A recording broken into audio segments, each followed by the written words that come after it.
Jesus, we behold you this morning. For those of us that came in looking at other circumstances or the heaviness of the week or the heaviness of the year,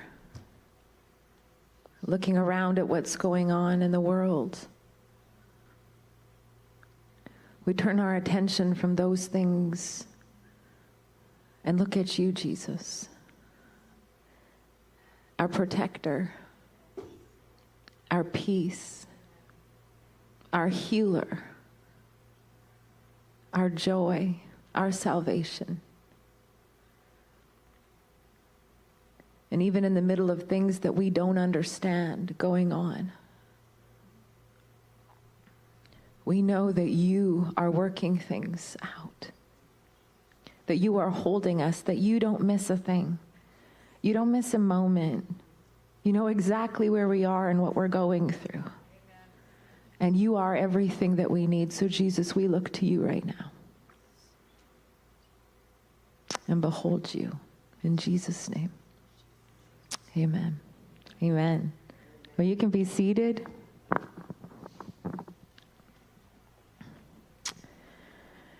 Welcome, everybody, to church. You can turn the lights on. I haven't seen these. There they are.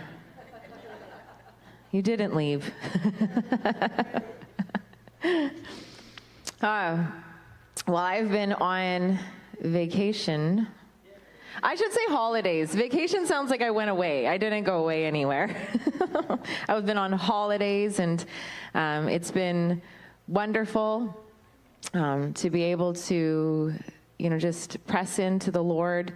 I know that a lot of you, messaged me and were praying for me, knowing, just on the heels, I don't think I'm saying that right, just at the beginning of going on holidays, a whole lot of things began to happen, and I kind of, made an announcement of things that were, just about to, or going down, and then I was gone, and so a lot of you were like, oh no, did she, did she hit the road?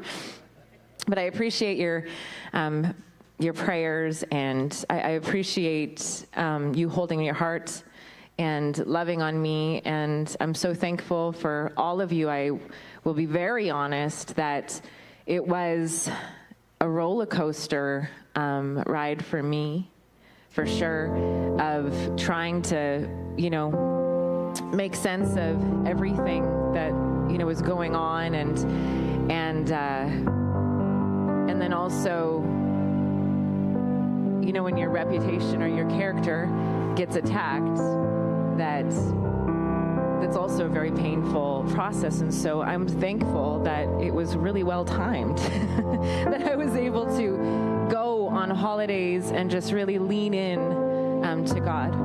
You have two choices. You can run from him, or you can lean into him. I'll be honest, there were days where I did want to run. I did want to, because I was trying to make sense of everything. And,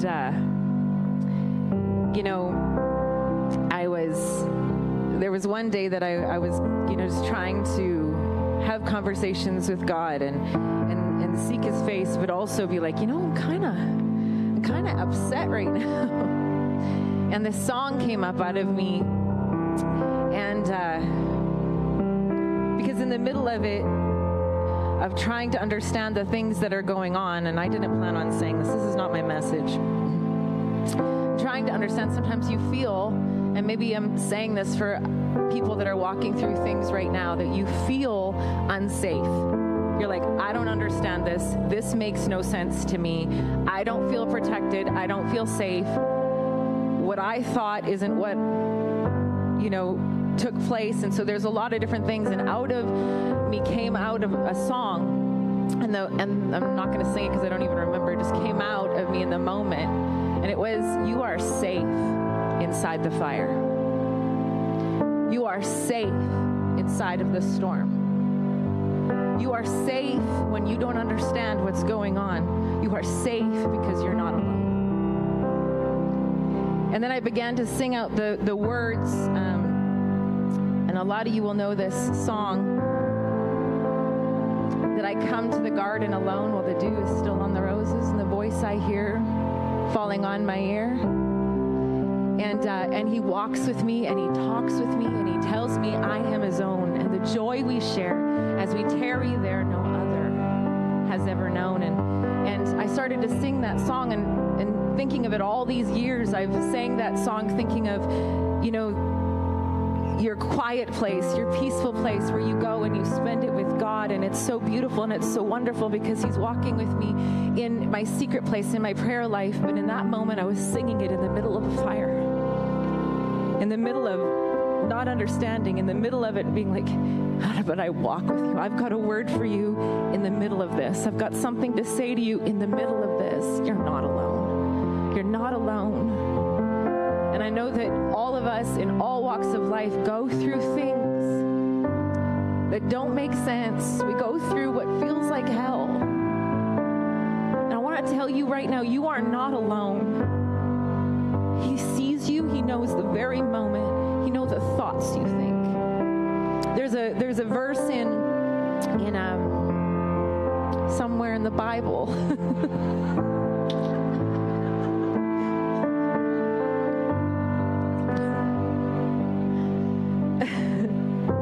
I think it's in Isaiah.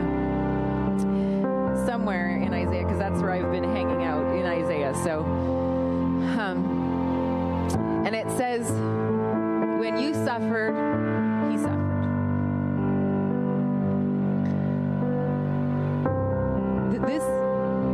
This is a loving father. We know as parents that when our kids go through things, when someone's bullying your kid, it almost rips your heart out. When your kid gets hurt and falls down, you want to run to them. You want to. This is a good father that when you are walking through things, he's walking through them with you. And if you let him, he will walk you through to healing. And when it doesn't seem like it or it doesn't make sense, as he's walking you through it, you will get to the other side and you will see him, even though it makes no sense right now, even though the pain you feel makes no sense right now, how this could turn around. But he will turn it around. I promise you that. I promise you that. So I'm gonna talk about a little bit different today. I know we've had a lot of teaching lately, but today I'm gonna speak to you prophetically of what I feel like the season that we're walking into right now. We are, in the natural, you can begin to feel autumn. I don't know if anyone else feels it, but it's warm out and it's nice still. But this morning I even woke up and I'm like, oh, I feel it. I feel it. And I think it's funny. I mean, I focus on wasps obviously a lot because I have a thing, and the Lord's delivering me from it. But I wouldn't say I have an obsession with them. I don't want them to ever be around me, but you do know a lot about things you don't like. And I know that there comes a time in a wasp's season of life, I don't know, where, at the beginning they are after sugar. They want sugar, and you will find them around sweet things. But then when autumn comes, it switches. They no longer care about sugar. They're after protein. And so that's when you don't eat outside, is when that shift takes place, because this is prophetic, okay? But even they know that there's a shift that's taking place. And I'm saying that to say that we are in the middle of a shift that's taking place. But first, I want to remind you, at the beginning of 2024, we brought a prophetic word that said this is the year of beholding the Lord. And it's funny that we sang, turn your eyes upon Jesus, but this is a reminder that you must get your eyes on God. You must be beholding Jesus in this time. Beholding means to actually fix your gaze Not just glance at, not just look at once in a while, but that you are fixing your gaze on Him. Centering your attention on Him. Because there's a lot of things going on. I know there's a lot of us walking through things, and that cannot be what we center our attention on. What you behold is what changes you. What you look at is what you will become. You will start to shape yourself that way. The disciples, when they walked with Jesus, they were beholding Him. They were beholding Him, and they probably didn't know it in the moment, but they had their eyes fixed on Him. It was preparing them for what would come. After Jesus went to the cross and rose again, and then ascended into heaven, the disciples are walking around doing the works of Jesus because they had been beholding Him and knew how to walk it out. You think of Peter when he's walking on the water, right? He steps out of the boat and he starts walking on the water. What is he doing? He's beholding Jesus. He's looking at Him. That's what gave him the strength. That's what gave him the faith. He's beholding Him. Jesus can do it. I can do it. And he has the boldness and the courage to step out of the boat. But we know what happens. He looks at the storm around him. He looks at the goings on around him, and suddenly he begins to sink. Suddenly fear begins to enter in, and he begins to fall. He took his eyes off of Jesus, and I'm reminding us as we're halfway through the year, get your eyes back on Jesus.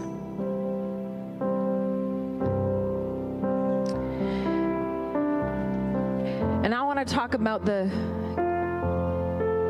season that we're coming into. We are coming into a season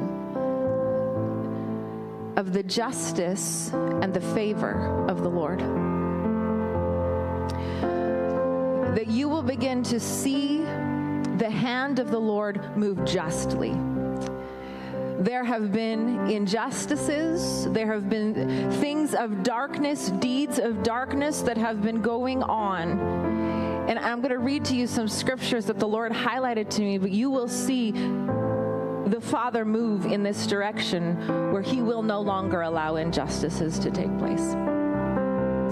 There are words that I've written out that I won't bring today, but I know as I began to write these words out that the Lord began to talk to me about His hand moving in different systems where there have been allegiances and alliances with evil or secret things that have taken place, and they will be exposed, and He will move justly. But at the same time, as you see the justice of the Lord, you are going to see His favor on His people probably like we've never seen before. It's an incredible time, so I want to show you in Isaiah 59. Verse 14. So here's your homework already. I'll give it to you now for next week. Read from Isaiah 59 all the way to the end. You will see highlighted over and over again the justice and the favor, the justice and the mercy of God operating together. But Isaiah 59 verse 14 says, our courts, listen carefully, through the season that we're in, okay? Our courts oppose the righteous, and justice is nowhere to be found. Truth stumbles in the streets, and honesty has been outlawed. Yes, truth is gone, and anyone who renounces evil is attacked. Sound familiar? The Lord looked and was displeased to find that there was no justice. He was amazed to see that no one intervened to help the oppressed. So he himself stepped in to save them with his strong arm, and his justice sustained him. He put on righteousness as his body armor and placed the helmet of salvation on his head. He clothed himself with a robe of vengeance and wrapped himself in a cloak of divine passion. He says, truth was nowhere to be found. And injustice was oppressing my people, so I stepped in. And then you go to Isaiah 60, which is the next chapter. And it says, verse 1, "Arise, Jerusalem, let your light shine for all to see. For the glory of the Lord rises to shine on you. Darkness as black as night covers all the nations of the earth, but the glory of the Lord rises and appears over you. All nations will come to your light. Mighty kings will come to see your radiance. Look and see, for everyone is coming home. Your sons are coming from distant lands. Your little daughters will be carried home. Your eyes will shine, and your heart will thrill with joy, for merchants from around the world will come to you, and they will bring you the wealth of many lands." When I read the beginning of it, if you can put up Isaiah 60 verse 1, it says, "Arise, arise." And I felt this for the body of Christ, that there was a word that we heard all the time was awake. It's time for the church to wake up, to wake up, to wake up. Church, wake up. There was this call that was being heard over and over again. Wake up, wake up, wake up. And now I believe the call is arise. It's time to get up. It's time to move. It's time to stand in your place. It's time to recognize who you are and what's been placed on the inside of you, that the glory of the Lord shines on you. To arise in this time. And then you go to Isaiah 61 and it says, "The Spirit of the Sovereign Lord is upon me, for the Lord has anointed me to bring good news to the poor. He has sent me to comfort the brokenhearted and to proclaim the captives will be released and prisoners will be freed. He has sent me to tell those," this is so good, listen to this. "He has sent me to tell those who mourn that the time of the Lord's favor has come." Listen to me, church, the time of the Lord's favor has come. But look at right after that, it says, "And with it, with the Lord's favor, and with it comes the day of God's anger against their enemies." What is that? It's favor and justice. And it says, "To all who mourn in Israel," just as I read this, just over you right now, "To all who mourn in Israel, he will give you a crown of beauty for ashes. A joyous blessing instead of mourning. Festive praise instead of despair. In their righteousness they will be like great oaks that the Lord has planted for his glory. They will rebuild the ancient ruins, repairing cities destroyed long ago. They will revive them, though they have been deserted for many generations. Foreigners will be your servants. They will feed your flocks and plow your fields and tend your vineyards. And you will be called the priests of the Lord, ministers of our God. You will feed on the treasures of nations and boast in their riches. Instead of shame and dishonor, you will enjoy a double share of honor. You will possess a double portion of prosperity in your land, and everlasting joy will be yours." Then look at this. "For I, the Lord, love justice.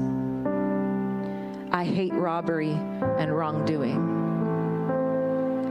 I will faithfully reward my people for their suffering and make an everlasting covenant with them.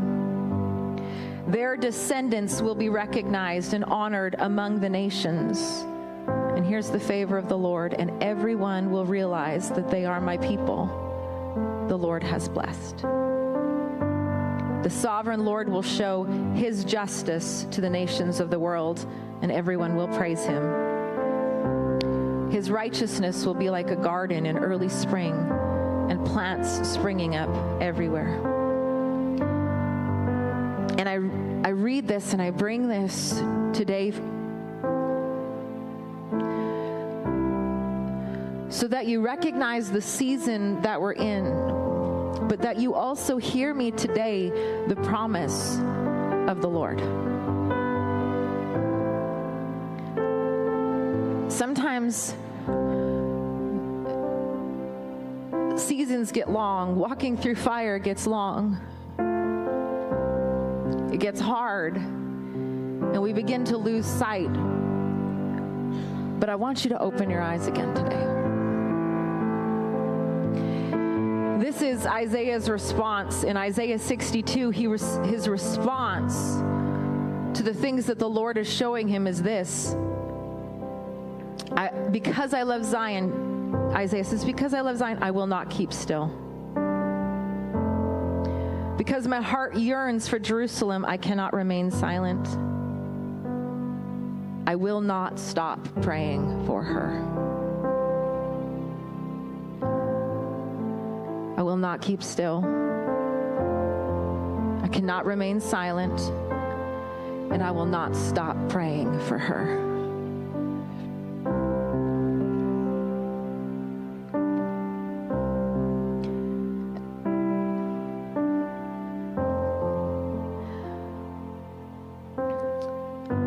I feel as though that there are some that have come so far and then stopped.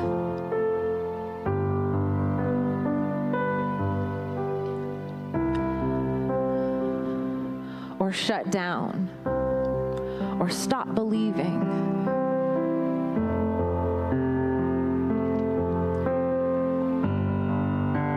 To come back to the place of I got to keep moving on. I got to lift up my voice in praise. I got to start praying again. I got to start believing again.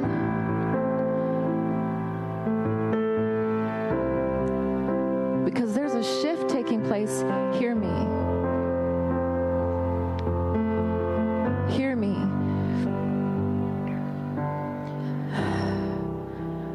There's a song that I've been listening to over and over and over and over and over again.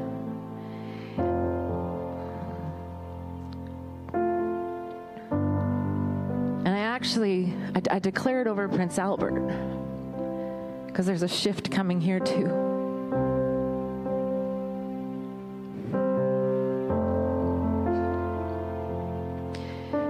And it's a song by Mercy Culture, and it goes, I hear the sound of rain.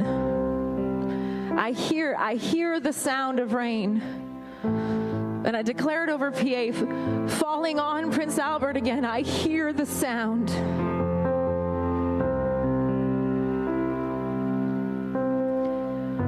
But over your own life, I hear the sound. I hear it. I hear the sound. It's coming. I hear it. In 1 Kings chapter 18, Elijah has a meeting with God, and God says this to Elijah. Let's look at it, verse 1. He says, the Lord says to Elijah, go and present yourself to King Ahab. And he says, tell him that I will soon send rain. This comes in the middle of a drought. There is no rain. There's been no rain. The land, the ground, the people, the animals, the crops, everything is thirsty for rain. It's been forever. They've got nothing. And the Lord shows up to Elijah and says, tell them the rain is coming soon.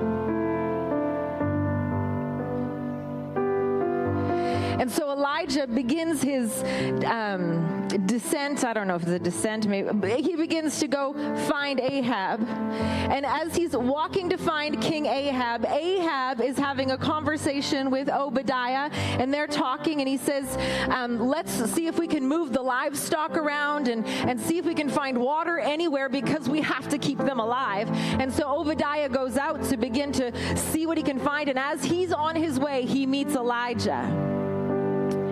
And Elijah says, tell Ahab I'm here. And Obadiah's like, oh, no, I am not telling him that. You basically are trouble. I'm going to get killed if I say you're here. And so Elijah and Ahab meet up. That's another story you can go read. It's an awesome story. But Elijah and Ahab, they meet up. And then we come to the time where they have a showdown with the prophets of Baal. They each build an altar. And as they're building an altar, the idea is that fire is supposed to come down on the altar. And so the prophets of Baal, they're like doing their things that they do, cutting themselves, praying, all this stuff, trying to call down fire from their God, from Baal. And they can't do it. Elijah's mocking them. Then Elijah's like, builds his altar, and he douses water on it, like, it's not going to burn unless it's like supernatural, right? And all of a sudden he calls down fire, and fire comes. And everyone's like, your God is the God. And he's like, yeah. And then he slaughters all of the prophets of Baal. And then the next thing you see is Elijah says,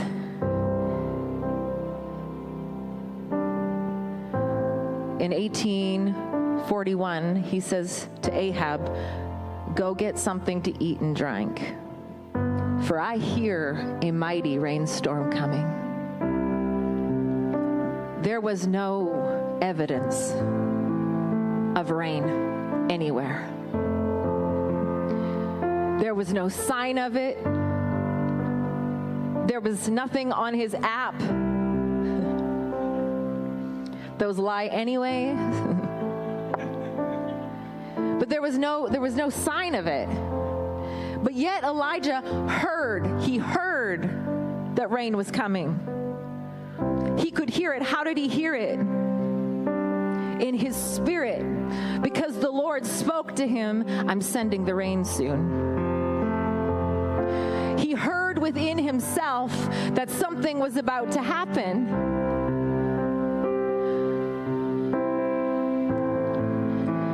And I believe today, this moment, right now, that there are things that the Lord has spoken to you, things that you have believed for, things that you have hoped for, promises that you have stood on, that because the going got tough, it got long, it got hard, you shut it down. But the Lord is saying, it's time for you to hear again. It's time for you to hear again. It's time for you to hear again.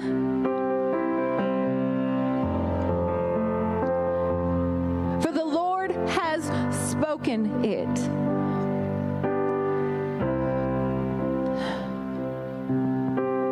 It's a time of his favor. Hear the word of the Lord. So he says to Ahab, I hear the sound. I hear it. You know, there are things lately, you know, with everything that I've walked through in the last little bit. There are promises that God have spoken over me, and I'm like, I don't understand it, so I can't understand it, so I'm just going to put it away. But they keep kind of coming back. Like, remember I said this? Remember I said this? And so there becomes almost like a hunger. You're hearing it, you feel it because you know he said it. So if he said it, I have to hear it. I have to be able to believe that what his word says is true, that the promises that he has spoken over me are true. And it happens on the inside of you where you begin to hear what it is before you even see it.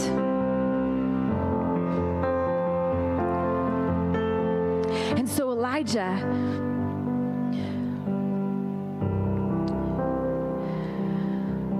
tells tells Ahab to go, and then verse 42, it says, but Ahab went to eat and drink, or so Ahab went to eat and drink, but Elijah, he climbed to the top of Mount Carmel, and he bowed low to the ground, and he prayed with his face between his knees. He's like, I hear that something's about to happen. And then he gets into a place of prayer, of contending, that I'm going to have to carry this. It's blue sky everywhere I see. But I heard something, and I'm going to have to get into that place. What did we read in Isaiah? I won't be silent. I won't stop praying.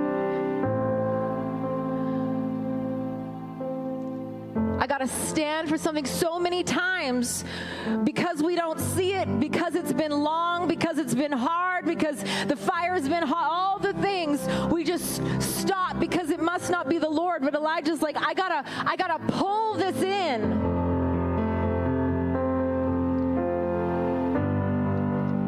And so he says to his servant, go look. And so his servant goes out. He's like, well, Elijah said, so it must be. And he looks, and it's nothing but blue sky. Nothing. So he comes back, and Elijah's praying. He's contending. And his servant says, there's nothing. Elijah says, go look again.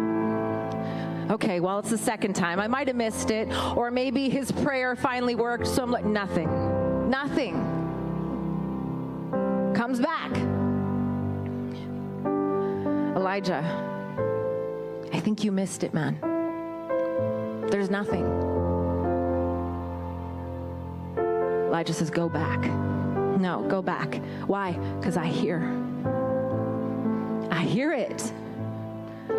hear it. How many times do we give up? Because we don't see it. But what has to be the anchor is I hear it. I hear it. In Matthew it says, he who has ears to hear, let him hear. Let him hear the word of the Lord. Don't give up. Don't give up. I heard a quote, and I don't know if it was like from like a Charles Spurgeon, like it was an old quote, but he said, in all of his years of ministry, he watched believer after believer give up the hour before the breakthrough. 7 times he sends his servant back to go and look. 7 times. It's like, why go, man? Do I need to go? It's not there. Go, because I hear it.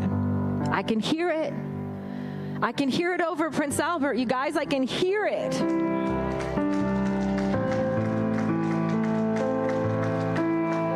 What about you? What about you in your life? The stuff, the things that God's planted on the inside of you. Each one of you have it, I know.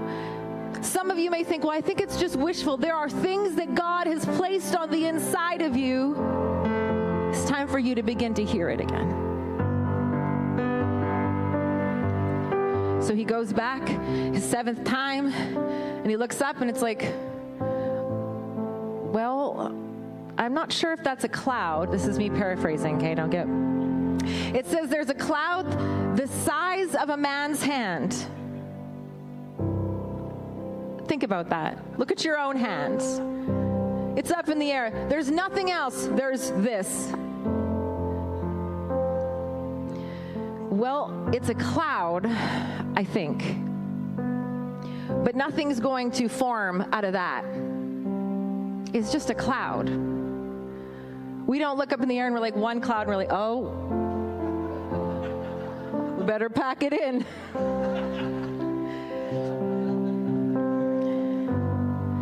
But Elijah's hearing some, so he comes back and he's like, well, there's something. It's a cloud the size of a man's hand, and Elijah says this, hurry, run. Go tell Ahab it's coming.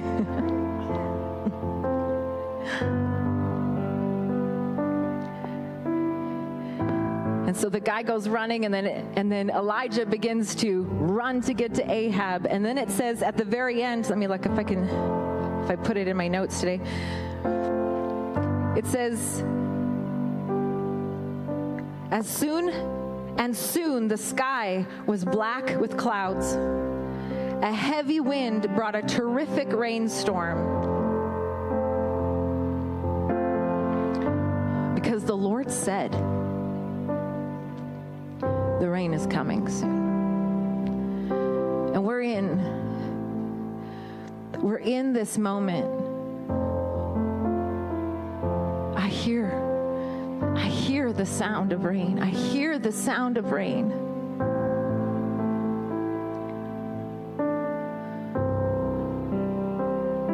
Can you hear the sound of rain? In Isaiah 44,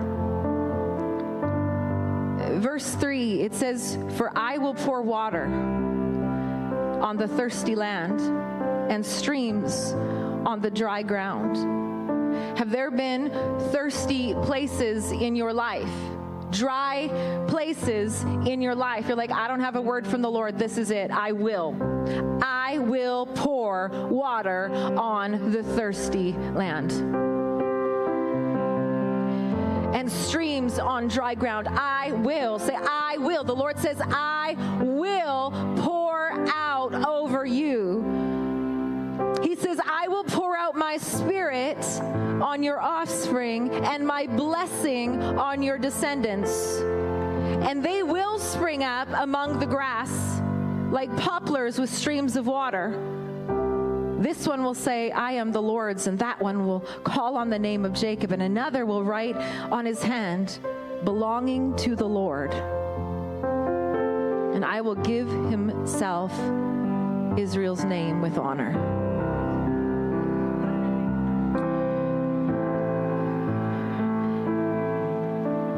Listen, I don't know where you're at, what you're walking through. I know there's been lots of I don't know where I'm headed, Lord. What even is this? I know lots of people are going through that too. Well, what's next? You're in this place. But I just felt like the Lord wanted me to come today to tell you that it's time to hear. Time to begin to hear the abundance of rain that is coming. Are you thirsty? Are there thirsty places? Are there dry places? He says, I will pour out. I will pour out. What are you standing and believing for? What are you contending for? What have you stopped contending for? Get up and begin to hear the word of the Lord. For I will pour out on the dry and thirsty. Do you hear the abundance of rain coming? And so I encourage you that you begin this week, that no matter what it is that you're walking through, no matter what it looks, first of all, get your eyes up, get them up. This will only cause you, looking down will only cause you to get stuck in it, to go down with it. Get your eyes up and begin to declare over what it is that you're going, no. This may look terrible. This may look uncertain, but I hear the sound of rain. I know there's a shift coming once again, and I am going to stand and contend and declare the word of the Lord over this. I hear the sound of rain. Amen. Bless you. Thank you, Jesus.